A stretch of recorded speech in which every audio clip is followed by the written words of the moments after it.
Salut, c'est Trado, voilà la vidéo de mise à jour pour l'indice parisien. Alors désolé pour la qualité assez médiocre de la vidéo du jour, je suis en week-end, en vacances, et donc je me suis autorisé à partir. Et donc j'ai pas tous mes slides, mes diapos de tutoriel, donc ça va être un petit peu plus léger que d'habitude, mais on va essayer quand même de faire les choses. Voilà le CAC.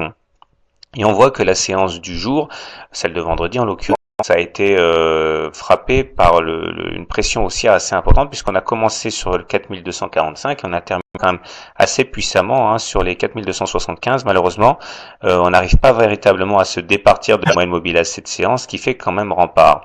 Alors on a du mal à savoir si la pression baissière est importante ou pas, parce que pour l'instant on est toujours bien orienté. Regardez, nous sommes au-dessus de la moyenne mobile à 20 séances qui est haussière et au-dessus de cette grosse zone de support ici en jaune dont on jouer quand même son rôle au moins momentanément. Au niveau des indicateurs techniques, on n'est pas vraiment aidé puisque le stochastique est bien orienté dans cette zone de surachat, le MACD au-dessus de son signal et le momentum est positif avec donc une forte connotation haussière. Malheureusement, on a vu, il y a une double divergence baissière sur le MACD et le momentum, vu qu'on n'a pas fait de plus haut sur ces indicateurs pendant qu'on en faisait sur les cours. Donc globalement, c'est assez partagé, mais il semble bien quand même qu'il y a à la fois une pression baissière, mais des intérêts acheteurs. Donc pour bien comprendre, je pense qu'il faut basculer en horaire. Et regardez, en horaire, on est en train de dessiner un biseau d'élargissement ascendant. Regardez, les cours évoluent à l'intérieur de ces deux obliques haussières. Ça s'appelle un biseau d'élargissement ascendant. Et là, il faut savoir que pour le coup, on a 8 chances sur 10 de casser par le bas. Alors, ça ne veut pas dire qu'on a fait la dernière oscillation. On peut très bien aller chercher le plus le haut de cette figure, de cette oblique-là. Mais encore une fois, normalement, dans 8 cas sur 10, ça passe par cette histoire. Donc, il faut faire un petit peu attention. Ça donnerait du grain à moudre plutôt au baissier, puisqu'en horaire, c'est plutôt critique.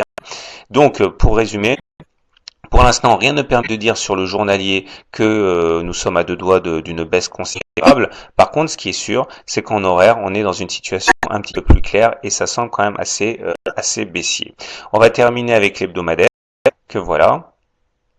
Donc là, hebdomadaire, rien à dire, c'est toujours très très bien. On est toujours au-dessus d'une moyenne mobile à 20 semaines qui est haussière, au-dessus d'une moyenne mobile à 7 semaines qui est haussière, donc on est clairement en tendance haussière. Mais là aussi, on est toujours en train d'évoluer à l'intérieur d'un triangle, d'un biseau d'élargissement ici à angle droit, dont on sort également par le bas statistiquement. Donc il faut faire attention. A priori, tout est haussier, mais on a cette épée de glace sur l'horaire, sur le hebdomadaire, les deux, et qui font que ça pourra être invalidé que si on déborde la figure par le haut, et ça va pas être une mince affaire. Voilà, je suis désolé pour la qualité assez médiocre de la vidéo du jour, mais on retrouvera une activité normale dès lundi soir normalement. Voilà, je vous souhaite une bonne soirée, de bons traits, une bonne fin de week-end et à lundi.